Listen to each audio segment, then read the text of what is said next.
যানজটে জেরবার শহর কলকাতা। নিত্যদিন ভোগান্তির শিকার কয়েক হাজার মানুষ। দেশ নয়, একেবারে বিশ্বের ধীরতম শহরের তালিকায় কলকাতা, তাও আবার দ্বিতীয় স্থানে। সেই তালিকা প্রকাশ্যে আনলো এক আন্তর্জাতিক সংস্থা।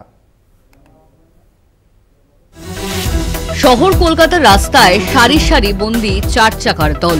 কয়েক পা এগোনোর পরেই ফের লাল ট্রাফিক সিগন্যাল। হাতে অন্তত 1-1.5 ঘন্টা সময় রেখে যাত্রাপথের পরিকল্পনা করলেও তা রক্ষা হয় না। এটাই এই শহরের নিত্যদিনের ঘটনা। তবে এই যানজটের ঘটনা যে একেবারে বিশ্বের দরবারে শীর্ষের দিকে জায়গা করে নেবে তা হয়তো ভাবতেও পারেনি শহর কলকাতার মানুষ। এক আন্তর্জাতিক সংস্থার রিপোর্ট বলছে গোটা বিশ্বের স্লথ শহরের তালিকায় দ্বিতীয় এবং দেশের মধ্যে 1 নম্বর শহর কলকাতাই। টপকে গিয়েছে যানজটে কুখ্যাত বেঙ্গালুরুকেও। বিশ্বের শীর্ষে রয়েছে কলম্বিয়ার শহর বারানকিলা।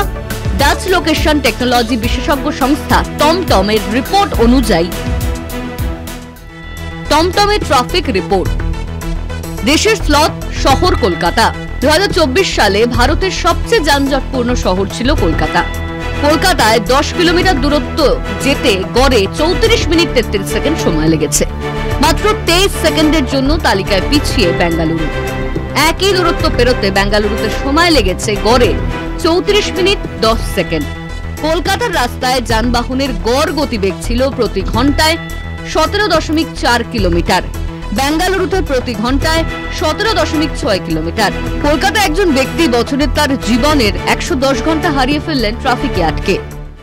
বিশ্বের সব থেকে ধীরগতির শহরের তালিকায় প্রথম 5-এর মধ্যে রয়েছে ভারতের পুনেও।